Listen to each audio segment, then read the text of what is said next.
is, consider the situation shown in figure. All the surfaces are frictionless and the string and the pulley are light. Find the magnitude of acceleration of two blocks. Okay, so in this situation we have to find the magnitude of acceleration. So what we can do in this question, masses are given 1 kg and 1 kg, both masses are equal. So first, to write all the equations, we will need the angle of this one, this incline. We will need this angle and this angle. So how much will be these angles? So we can write this angle. See, you can see this triangle is how much? This is 3, 4, 5 triangle, and this is right angle. 3, 4, 5 triangle is what? Right angle triangle. So if you have a right angle triangle of dimensions 3, 4, 5, what are the angles? This angle is 53 degree and this angle is 37 degree. Okay, so in the same way we can write this is 53 and this is 37. So the angle we have decided. Okay, now we are going to write equations for each object. Now first we will write, suppose we name these two objects, suppose this is A and this is B. Okay, both have same masses, surfaces are frictionless. So which one is going to move up or which one is going to move down? So you can see that, see, masses are same and B is on the larger incline. The inclination of B is more. So this will try to go down. The B will try to go down and A will try to go up. And since they are connected by a single string, they will have same acceleration. So what we can say is acceleration of A will be upward, and by the same value acceleration of B will be downward. Okay, so we will write the equations for A. So if we write for A, if you write the forces and free body diagram for A. So what are the different forces? The first is its mass. So mass is how much? 1 kg. So both are having same mass, M. So mg is the mass. Now we have there is no friction, but we will have tension. So tension is along the incline like this. Tension is along the incline. Okay, and then we have normal force. So normal force will be perpendicular to that. While making the diagram, free body diagram, it should be clearly shown, means this, all these lengths, the forces which I am drawing, this should be having sufficient length, and it should be clearly understood from the diagram that it is perpendicular or whatever angle we are going to make. It should not be like this. Many of the students do this kind of mistake. So it will be very unclear, means very small arrow and like this, means nothing is clear from this. So what is the purpose of making the drawing this kind of diagram if nothing is clear in which angle things are going? So the length of the arrow should be sufficiently long, and by looking at the free body diagram, it should be able, we should be able to understand that in what direction the forces are. So you can see that this angle will be 37. It is clear from the diagram, and this side angle will be 53 because this is smaller angle, this is larger angle. So by rotating you can find all these angles, but from the diagram it should be clear also. So this will be 37, this will be 53.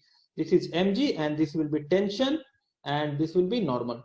Okay, so these are the forces on the A. Similarly, we will write FBD for B. FBD for B. So B, if we say the mass, the weight is mg here also, and tension is like this. Tension is like this, and then normal is like this. So we will write this as NA and this as NB. Okay, so normal is in this way. Okay, so in this case, this one is 53. This one is 53, and this one is making angle lesser angle. This is 37. Okay, so this is 53. You can see this is larger angle.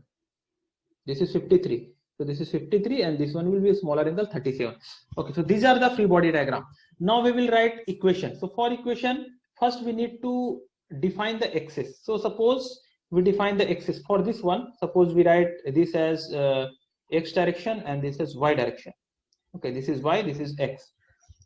So along x, the particle is going to move along x. So for A, we will write equation along x. Along x, no need to write equation along y, because here y, we have seen that y gives the value of normal force. So no need to write here. We are only concerned about finding acceleration.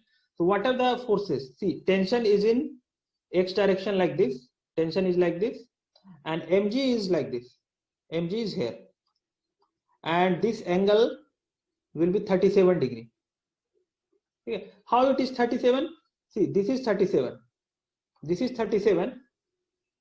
From here you can see this is horizontal line, this is making 37, so this is 37. So the whole xy axis has been rotated by 37. So this y-axis will make with the vertical a 37 degree angle, and mg is downward. So component of mg along the x, you can see this is the component. So this is mg sine 37. So along the incline the component is mg sine 37, and there is a tension upward. And since this object is going to move up, we have shown the diagram here. This is going to move up, so tension will be larger. First we write the tension, and then we write tension minus mg sine 37. So tension is upward and mg sine 37 is down the incline. Tension is up the incline and mg sine 37 is down the incline. That will be equal to ma. So this we can write as equation 1. Similarly for b along x, so here we will write another, we will take another axis for this object. So this object is going down, so we can write x along this direction along the incline. Incline is like this, this is the incline. So along the incline we will write x-axis, then we have to write the y-axis. So y is here, and we will write x like this. So whatever is there, we have to write it. And mg is downward, this angle will be 53 degree. So what we can write is the component of mg along the incline this time will be mg sine 53, and we will write mg sine 53 down the incline. Mg sine 53 will be down the incline, its component down the incline, minus tension upward. Tension will be upward, up the incline. Tension is here, this is tension, so this is tension, and mg is here. So component of mg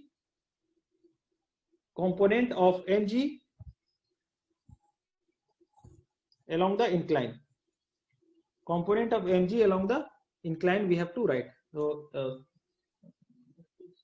oh sorry, this is 37, this is 53. Okay, this is 53, this is 53 degree, and this will be sine 53. So we know that along the incline the component is mg sine 53. This is not 53, this is 37 actually. So whatever, but we know that if you have an object kept on an incline, its component along the incline is always sine component, sine of the angle of incline, sine 53 we will have to write. So mg sine 53 minus t, that will be equal to ma. So that is equation 2. And for solving this, what we can do is we can add equation 1 and 2. So add 1 and 2. If you add 1 and 2, what we are going to get, tension will get cancelled, and we will have mg sine 53 minus mg sine 37 equal to ma plus ma.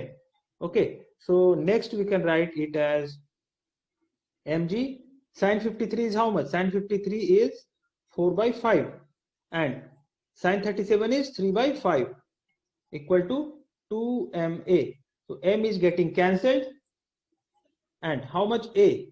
A is g by 2, and then we have 1 by 5.